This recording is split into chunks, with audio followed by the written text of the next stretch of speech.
Москвада жашап, иштеп жүрүп жыйган мүлктөрүңүздү сүрсүтпөй, батирден батирге көчкөндө төгүп чачып жоготпой, айлыңызга бат-бат жиберип туруңуз. Бул үчүн 12 жылдан бери Москвадан Кыргызстанга жүк ташуу менен алектенген Зайырбек Маматкаримов аттуу туруктуу ишкерди сунуштайбыз. Зайырбектин машиналары мыкты, кызматкерлери жооптуу, кампалары кенен, жүктү үйүңүздөн алат. Ар бир 7 облусубузга чейин барат. Ар бир аманаттын амандыгына кепилдик берет. Кызмат акысы буюмуңуздун көлөмүнө жараша 500 рубльдан башталат. Байланыш номерлары +7 926 788 70 70 +7 929 624 63 64.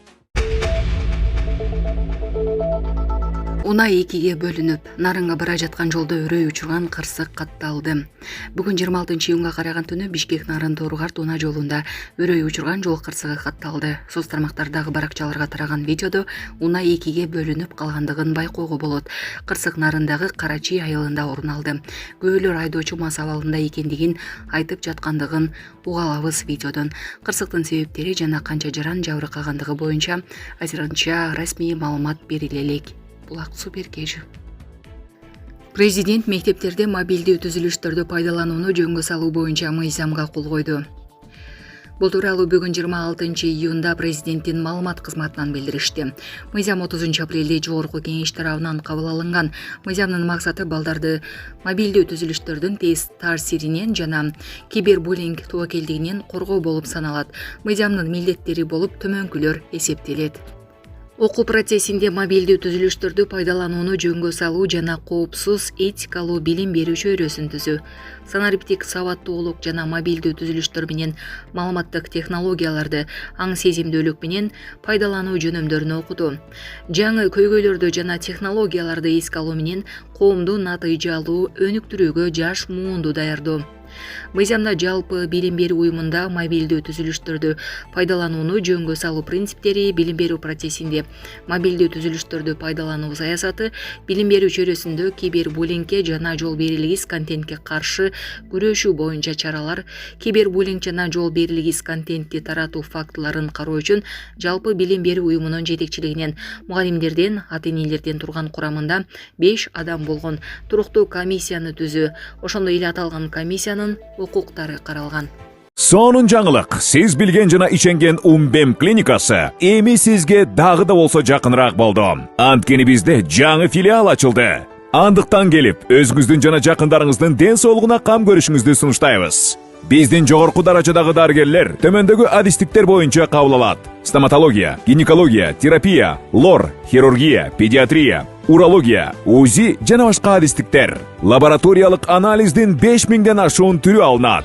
Жогорку даражадагы стерилизациялоо. Биздин дарек ВДНХ метросу, Кондратюка көчөсү 2. Телефон номерибиз 8925 103 22 55. Кабыл алууга алдын ала жазылып келүүңүздөрдү суранабыз. Умбем клиникасы. Сиздин ден соолугуңуз, биздин камкордук. Кытайда өлүмгө алып келген 2 жаңы вирус табылды. Кытайдын Юньнан провинциясындагы эндемикалык ооруларды көзөмөлдөө институтунун окумуштуулары адамзат үчүн кооптуу болушу мүмкүн болгон 2 вирусту аныкташты. Бул тууралуу чет элдик басылмалар жазышты. Бул вирустар Нипах жана Хендра вирусуна генетикалык жактан жакын болуп, мээнин күчтүү сезгенишине жана дем алуу органдарында ооруларды пайда кылышы мүмкүн. 4 жылга созулган изилдөөнүн алкагында адистер Юньнан провинциясынын 5 районундагы 10 түргө таандык 142 жарганаттын бөйрөк ткандарын изилдешкен. Жогорку тактыктагы ДНК секвенирлөө ыкмаларын колдонуу менен окумуштуулар жалпы 22 вирусту аныкташкан, анын 20сы мурда белгисиз болгон. Алардын ичинен өзгөчө тынчсыздануу жараткан 2 вирус ханипавирус тукумуна кирет. Дал ушул тукумга өлүмгө алып келген Нипах жана Хендра вирусу кирет.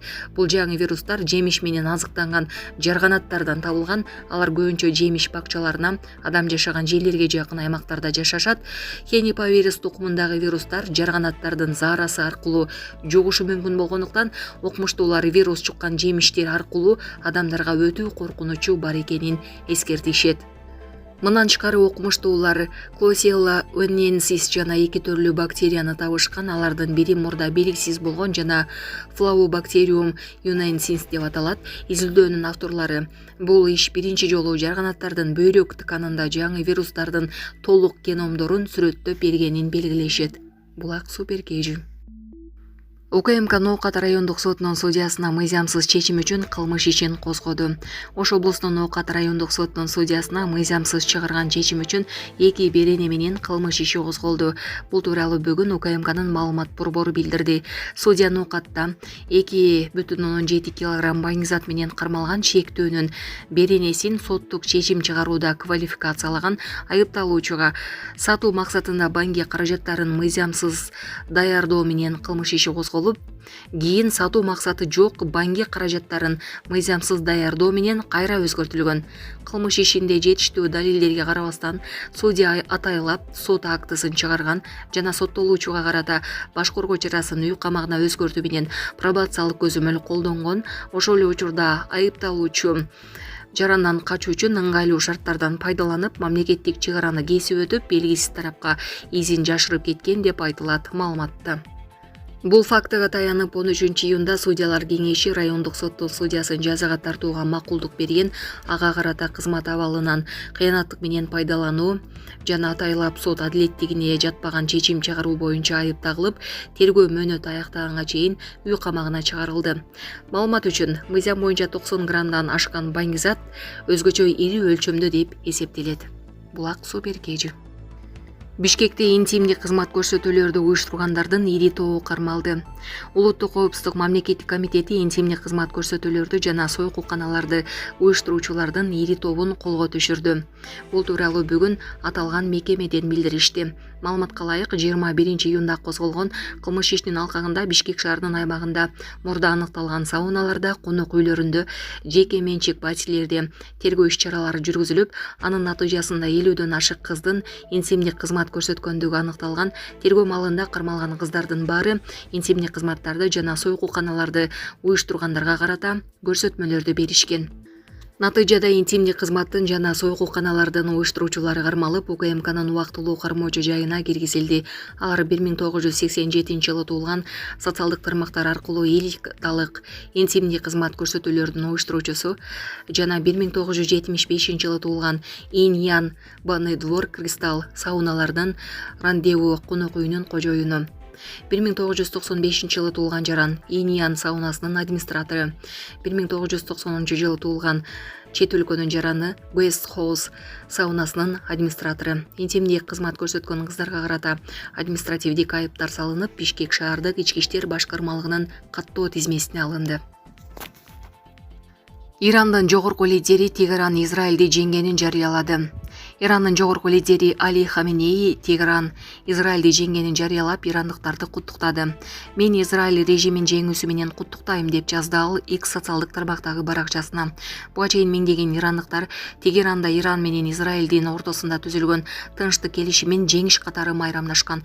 Эске салсак, Израиль 13-июнга караган түнү Тегеран жашыруун аскердик өзөктүк программасын ишке ашырып жатат деп айыптап, Иранга каршы операция баштаган. Иранда жооп иретинде Израилге бир катар ракеталык соккуларды урду. Эки өлкө 24-июнда ок атышпоо келишимине келишкен. Трамп Израиль менен Иран жакын арада кайра согушушу мүмкүн экенин айтты.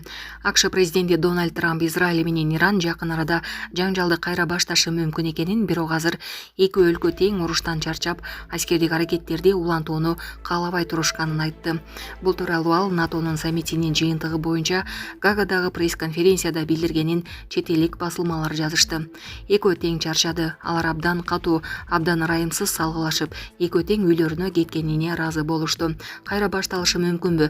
Менимче бул качандыр бир убакта башталышы мүмкүн, балким жакында башталышы ыктымал, деди ал. Эске салсак, Израиль 13-июнга караган түнү Тегеран жашыруун аскердик өзөктүк программасын ишке ашырып жатат деп айыптап, Иранга каршы операция баштаган. Иранда жооп иретинде Израилге бир катар ракеталык соккуларды урду. Эки өлкө 24-июнда ок атышпоо келишимине келишкени маалым болду. Булак Супер Кежи.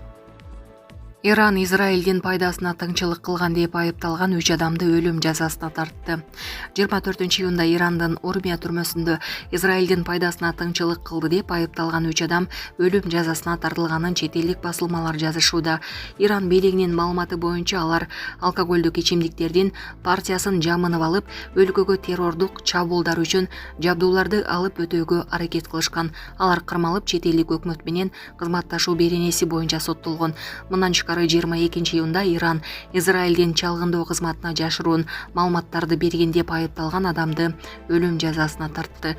Басылмалар Израиль менен жаңжал күчөгөн шартта Иранда тыңчылыкка шектелген адамдарды өлүм жазасына тартуулар көбөйгөндүгүн баса белгилешүүдө.